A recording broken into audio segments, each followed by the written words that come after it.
A todos nos contaron el mismo cuento, ¿no?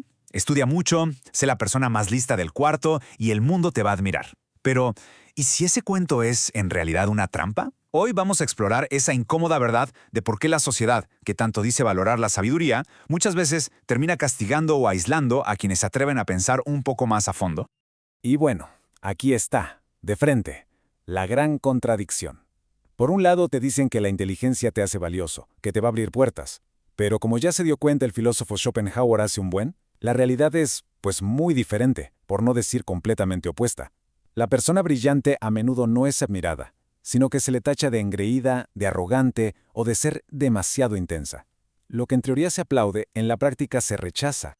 Ok, entonces la pregunta del millón es, ¿por qué? ¿Por qué este divorcio tan grande entre lo que decimos que valoramos y lo que de verdad hacemos?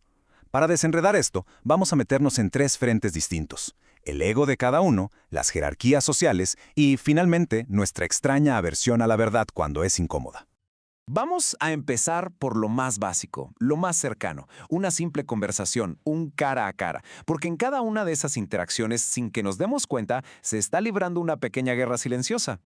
Schopenhauer muy acertadamente lo llamaba un teatro invisible. Y es que piénsenlo, cuando una persona es claramente más aguda o se expresa mejor, la otra persona no solo se da cuenta, sino que muchas veces asume que la están juzgando. Y de ahí nace una mezcla súper explosiva, vergüenza y resentimiento. Nuestros cerebros, sin que queramos, están constantemente comparando, y a nadie le gusta sentir que va perdiendo. Y aquí es donde entra un mecanismo de defensa del ego que es, súper potente, la proyección. La lógica es simple y hasta un poco brutal. Es como si nuestra mente dijera, a ver, me siento menos que esta persona, así que seguro me está juzgando, me está menospreciando, y antes de que me ataque, pues ataco yo primero. Convertimos al otro en el villano para no tener que lidiar con nuestra propia inseguridad. Este caminito hacia el resentimiento es casi siempre el mismo, y se puede ver en tres pasos muy claros. Primero, el contraste se hace obvio. Segundo, esa sensación de inferioridad, de sentirse expuesto, duele. Y tercero, para calmar ese dolor, el sentimiento se disfraza de juicio moral. Ya no se trata de, ok, esta persona tiene un mejor argumento, sino de, es que es un arrogante, es que es frío y distante. Es mucho más fácil atacar el carácter del otro que admitir una limitación propia. Y justo sobre esto, hay una cita de la Rochefoucauld que le da al clavo.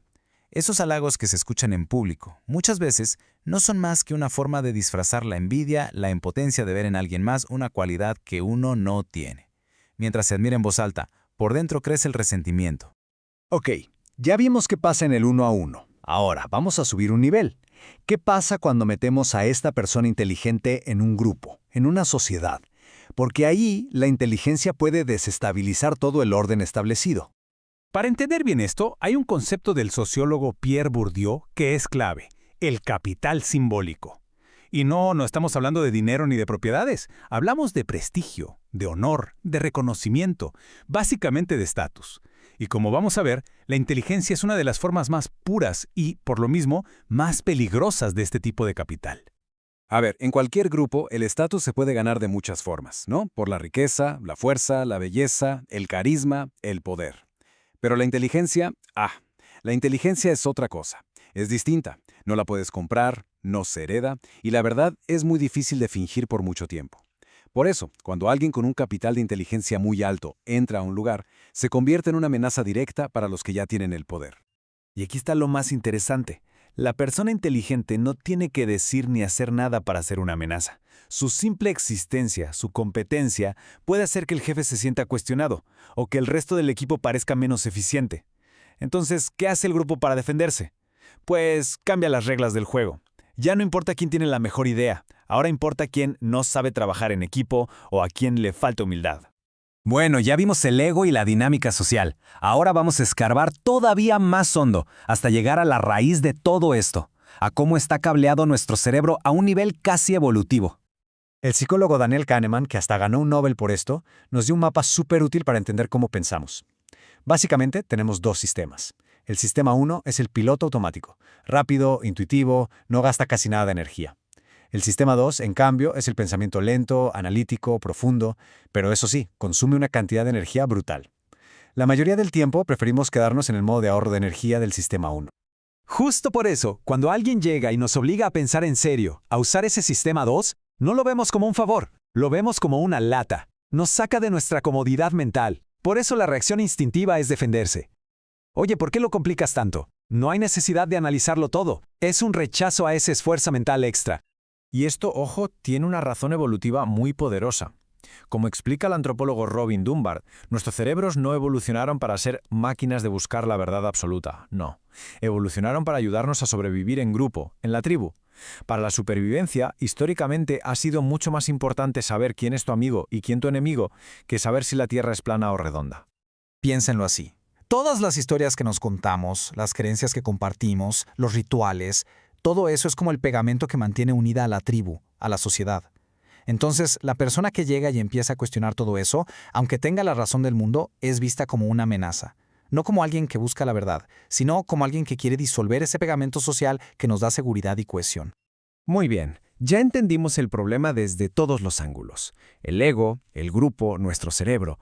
Ahora viene la parte práctica. Si estas son las reglas del juego, ¿cómo se juega para sobrevivir? Y les advierto, las estrategias que vamos a ver no son muy idealistas, que digamos, son realistas. Schopenhauer lo tenía clarísimo. La vida social es, en buena parte, puro teatro. La cortesía, nos dice, no es realmente una virtud moral, sino una herramienta de supervivencia. Es un pacto de no agresión, un acuerdo silencioso de yo finjo que no veo tus defectos y tú finges que no ves los míos. Es el aceite que evita que la maquinaria social rechine y se rompa. Y sobre esto, el filósofo Baltasar Gracián nos da una estrategia de supervivencia fascinante, el arte de la inferioridad aparente. Ojo, no se trata de hacerse el tonto o ser mediocre. Se trata de ser estratégico, de dosificar la inteligencia, de entender que no todas las batallas valen la pena. A veces sabes la respuesta correcta, pero dejas que alguien más se luzca. O ves un error pequeño y decides que no vale la pena la discusión. Es una elección táctica para no crear resentimientos innecesarios. Y claro, todo esto nos pone en una encrucijada, en un dilema bien fuerte. Si decides ser 100% auténtico y decir siempre lo que piensas, sin filtros, corres el riesgo de quedarte solo, de convertirte en un paria. Pero si te la pasas actuando y adaptándote, empiezas a sentir que te estás traicionando, que vives una mentira. El precio de la aceptación social puede ser, a veces, el respeto por uno mismo. Entonces, ¿qué hacemos? ¿Hay una salida? Quizás la respuesta está en un equilibrio muy delicado. Por un lado, usar la inteligencia social en público, en el teatro de la vida, para navegar el mundo, para no generar conflictos innecesarios. Y por otro, y esto es crucial, proteger ese pensamiento auténtico en privado, en la soledad. Entender la soledad no como un castigo, sino como el único lugar donde se puede ser verdaderamente libre. Y cerramos con esta idea, que es como la esencia del pensamiento de Schopenhauer.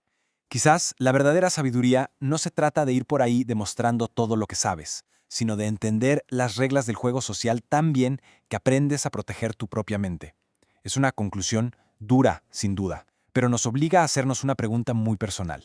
¿Estamos dispuestos a pagar el precio de ser auténticos o preferimos la cálida comodidad de ser aceptados?